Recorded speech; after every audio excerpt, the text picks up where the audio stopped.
నమస్తే welcome to our channel నేను సిరి తెలంగాణలో అయితే అక్రమ కట్టడాల కూల్చివేత పనులైతే మొదలైపోయాయి. అందులో భాగంగానే ఇన్కన్వెన్షనల్ హాల్ ఏదైతే ఉందో నాగార్జున గారిది దాన్ని కూడా కూలగొట్టడం జరిగింది. మరి ఇదే సీన్ రేపు ఏపీలో కూడా రిపీట్ అయ్యే అవకాశం ఉందా? సో ఈ అంశాన్ని మనకి వివరించడానికి మనతో పాటు ఉన్నారు ప్రముఖ సీనియర్ జర్నలిస్ట్ డివిఎస్ గారు. నమస్కారం సార్. నమస్తే. సార్ ఇప్పుడు చూస్తుంటే ఈ తెలంగాణలో ఏదైతే హైడ్రా కమిషన్ స్టార్ట్ చేసింది అక్రమ కట్టడాలు కూల్చివేతలు చెరువులు కుంతలు ఏదైతే ఉన్నాయో కబ్జా చేసిన అంటే ఆ ప్లేస్ని కబ్జా చేసి ఏవైతే కట్టారో వాటిని కూల్చివేసే పనులు అయితే స్టార్ట్ చేశారు. అదే క్రమంలో ఇన్కన్వెన్షనల్ హాల్ నాగార్జున గారిది ఏదైతే ఉందో అది కూడా కూల్చేశారు. మనకి మార్నింగ్ మనం చూసాం. సో ఇప్పుడు ఇదే సిచ్యువేషన్ అంటే ఇలాంటివి ఏపీలో కూడా స్టార్ట్ అయ్యే అవకాశం ఉందంటారు? తెలంగాణలో రేవంత్ రెడ్డి సర్కార్ ఈ సరస్సులు, చెరువులు, కుంటలు ఆక్రమణలపై, కబ్జాదారులపై ఇవాళ కన్నెర్ర ఏది ఆ ఎన్కన్వెన్షన్ కూల్చివేత మనం చూసిన నేపథ్యంలో గతంలో కూడా మనం ఒక 4-5 రోజులుగా చూసాం. ఇక్కడ గండిపేటలో పాలమూరు అని ఆ స్పోర్ట్స్ వాటర్ స్పోర్ట్స్ వాళ్ళందరూ కూడా ఆక్రమించి అక్కడ కట్టుబడులు చేసినది హైడ్రా, రంగనాథ్. ఇవాళ అన్నిటినీ కూల్చేసుకుంటూ వస్తున్న నేపథ్యం. వీళ్ళేంటి బఫర్ జోన్లో ఎఫ్టీఎల్లో, ఎస్టీఎల్లో ఆక్రమించి కబ్జాలు చేసిన పరిస్థితి. రేవంత్ రెడ్డి గతంలో ప్రతిపక్ష నాయకుడిగా ఉన్నప్పుడు కూడా వీటిపైన ధ్వజం ఎత్తాడు. ఇవాళ ముఖ్యమంత్రి కాగానే ఈ జల వనరులను ఈ కబ్జాదారుల నుంచి విముక్తి. హైదరాబాద్కి అదే ప్రధాన సమస్య. ఇటు డ్రైనేజ్ నువ్వు కూడా చూసావు. ఏది వర్షం పడితే నువ్వు అసలు వెళ్ళలేవు ఆఫీస్కి.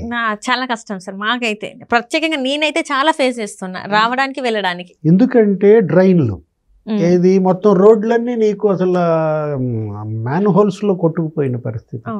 చనిపోయారు బోళ్ళ మంది. ఈ డ్రైనేజ్ వ్యవస్థ ఇట్లా భ్రష్టు పట్టడానికి కారణం ఇదే.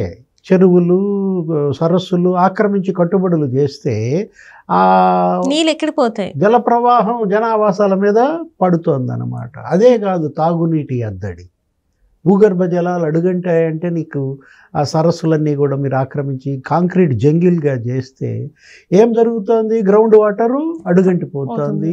బోర్లు మనకి నీళ్లు రాకపోతే నువ్వు ట్యాంకర్లతో మీ ఇంటికి కూడా నీళ్లు తెచ్చుకుంటున్నారు కదా. ట్యాంకర్ ఇవాళ మరి 2500, 1500, 3000 పెట్టుకొని ఒక్కొక్క అపార్ట్మెంట్లో ఎంత ఎక్స్పెండిచర్ పెంచేసుకుంటున్న పరిస్థితి అన్నమాట. అటు తాగునీరు సమస్య, ఇటు డ్రైనేజ్ సమస్య, అన్నిటికీ మూల కారణం ఈ సరస్సులు. ఇది ఒక సరస్సుల నగరం.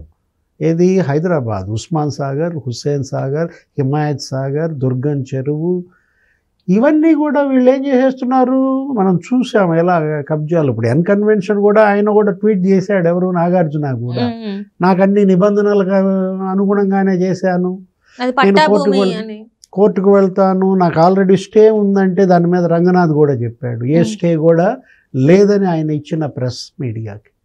ఏంటి ఇవాళ లోకాయుక్త కూడా చర్యలు తీసుకోమంది మమ్మల్ని.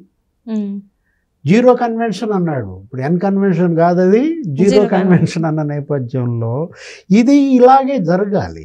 ఇది పార్టీలకు అతీతంగా, వ్యక్తులకు అతీతంగా ప్రకృతి వనరులను, జల వనరులను కాపాడాలి. ఇది కేటీఆర్ ఫామ్ హౌస్ సమస్య కాదు, ఎన్కన్వెన్షన్ నాగార్జున సమస్య కాదనమాట. ఇది ప్రజల సమస్య.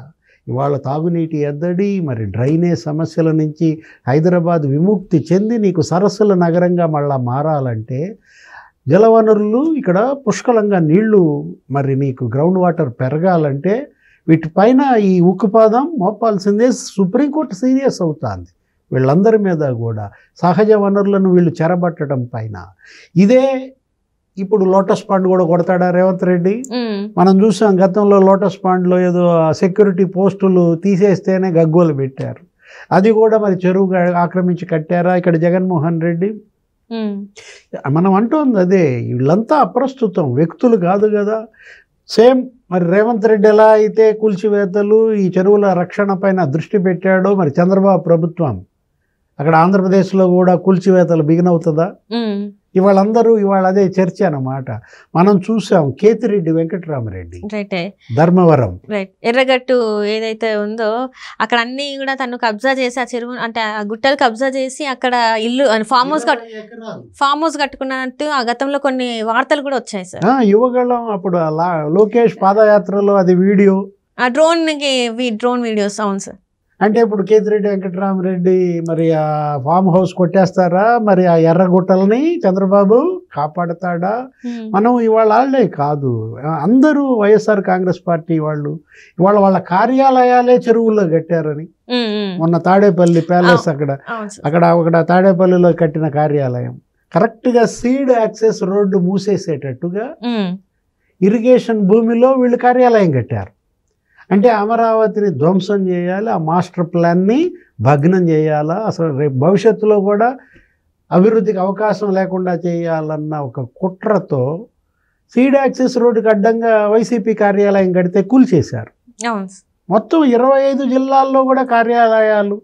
వెంటనే వీళ్ళు కోర్టుకి వెళ్ళి ఆర్డర్ తెచ్చుకున్నారు. ఇవాళ సుప్రీంకోర్టే నీకు కన్నెర్ర చేసిన పరిస్థితిలో నీకు తెలుసు, అక్కడ నోయిడా టవర్స్ 2 పెద్ద టవర్స్ని కూల్చేయమని సుప్రీంకోర్టు ఆదేశాలు ఇచ్చింది. సుప్రీంకోర్టు అత్యున్నత ధర్మాసనం ఇవాళ చాలా సీరియస్గా ఉంది. కేరళలో కూడా కూల్చేశారు కదా. మొత్తం ఇవాళ దేశం కానీ ఈ రాష్ట్ర ప్రభుత్వాలు కానీ ఈ చెరువులను ఈ సరస్సులను ఆక్రమించి ఎవరు కట్టినా కూడా కూల్చేయాలా. ఈ హైకోర్టు కూడా ఈరోజు ఒక ఆర్డర్ ఇచ్చింది. విశాఖపట్నంలో నీకు బీచ్ రోడ్లో విజయసాయిరెడ్డి కూతురు నేహారెడ్డి అక్కడ కూడా ఇలాగే సిఆర్జెడ్ కోస్టల్ రెగ్యులేటరీ జోన్ అక్కడ ఆక్రమించి నువ్వు సముద్రం దగ్గర వాళ్ళు ఆ వ్యూ కోసం వీళ్ళంతా 100,000 కోట్లు సంపాదించి వీళ్ళకి వాటర్ ఫ్రంట్ కావాలా, వీళ్ళకి ఆ వ్యూ కోసం. అందుకే రిషికొండలో కూడా సీ వ్యూ కోసమే కదా అది కట్టారని చెప్పేసి కూడా వార్తలు వచ్చాయి. జగన్మోహన్ రెడ్డి గారు ఉండడానికి అంటే ఆ వ్యూ చూడడానికి బాగుంటుంది అని చెప్పేసి ఋషికొండని గుండు కొట్టారు. పర్యావరణ విధ్వంసం అన్నమాట. ఇదంతా కూడా జగన్మోహన్ రెడ్డి 5 ఏళ్ల పరిపాలనలో జరిగినంత పర్యావరణ విధ్వంసం ఎక్కడ జరగలేదు. కూల్చేయమని ఆదేశించింది నేహారెడ్డి ప్రహరీ గోడలను కూడా హైకోర్టు. అంటే ఇప్పుడు ఋషికొండల మీద ఏదైతే ఆ ప్యాలెస్ ఉందో అది కూడా కూల్చేసే అవకాశం ఉందంట. అది కూల్చాలా ఉంచాలా ఏమీ తెలియని పరిస్థితుల్లో మొన్న ముఖ్యమంత్రి చంద్రబాబు కూడా అన్నారు దీన్ని టూరిజం గెస్ట్ హౌస్గా చేయాలన్నా అక్కడ అవి గదులుగా లేవు అద్దెకి ఇవ్వడానికి. కానీ ఇక్కడ ఫలక్నామా మనం చూసాం, తాజ్ ప్యాలెస్ ఎలా అయితే అద్దెకిచ్చి కొంత ఇన్కమ్ తెచ్చుకుంటున్నారో ఆ మోడల్లో దాన్ని టూరిస్ట్ గెస్ట్ హౌస్ చేసి మరి రాబడి రావాలన్నా అక్కడ అంత ఖరీదైన భవనంలో ఉండే అంత కుబేరులు ఎవరు వస్తారు? ఇప్పుడు అది ఎంత బాత్ టబ్ 45 లక్షల వాడే అంత కుబేరులు. మరి వాళ్ళు ఋషికొండ ప్యాలెసే కాదు, వీళ్ళు దేవాదాయ భూములు కూడా ఆక్రమించారు. ఈరోజు పేపర్లో మనం చూసాం 4 లక్షల ఎకరాలు దేవాదాయ భూములు ఉంటే అందులో 72,000 ఎకరాలు ఆక్రమించేశారని. ఆ మఠం భూముల్లో తిరుమల తిరుపతి దేవస్థానం అక్కడ మఠం భూముల్లో పెద్దిరెడ్డి రామచంద్రారెడ్డి, చెవిరెడ్డి భాస్కర్ రెడ్డి, భూమన కరుణాకర్ రెడ్డి వీళ్ళ యొక్క ఇళ్ళన్నీ మఠం భూముల్లోనే కట్టారని. పెద్దిరెడ్డి రామచంద్రారెడ్డి అయితే అసలు మొత్తం రోడ్డు కూడా మూసేసి ఏదో గేట్లు పెట్టి ఎవరిని రానియకుండా ఆపడం. చంద్రబాబు ముఖ్యమంత్రి అయిన తర్వాత ఆ గేట్లు తెరిచి అటు ప్రయాణికులందరినీ కూడా వదిలిన పరిస్థితుల్లో జగన్మోహన్ రెడ్డి పేదల ఇళ్ళు కూడా చెరువుల్లో ఇచ్చాడు. 31 లక్షల పట్టాలని చెప్పి ఆ జగనన్న లేఅవుట్లు అనే స్కీమ్. ఎక్కడ చెరువు భూముల్లో నువ్వు పట్టాలు ఇవ్వడం అంటే పేదలని ఆవ భూముల్లో ఏదో అంటారు, అక్కడ ఆవ భూముల్లో పట్టాలు ఇచ్చాడు. అసలు వీడియోలు కూడా మనం చూస్తుంటాం. ఇక్కడ ఇళ్ళు కట్టుకునేదని చెప్పి మెడలోతు నీళ్లు వర్షం పడితే. ఇప్పుడు చంద్రబాబు మరి ఆ జగనన్న లేఅవుట్లన్నీ కూడా రద్దు చేస్తారా? ఏది చెరువు భూముల్లో ఇచ్చినటువంటి లేఅవుట్లు.